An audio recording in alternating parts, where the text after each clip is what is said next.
Hey everybody, Michael Symon here from Symons Dinners Cooking Out. So I have a little biscuit tip for you, how to make things slightly easier.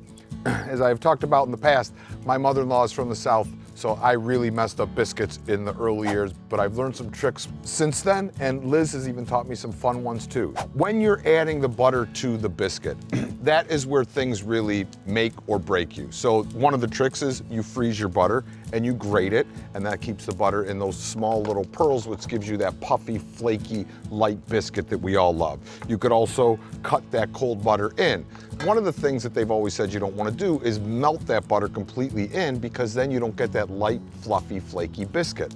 Here is a great trick that I learned. If you melt the butter first and your cream or buttermilk is cold, you could take the butter, once it's melted, and pour it into your cold cream or buttermilk and just stir with a fork, and it beads up into those little pearls we are always looking for when we are making biscuits.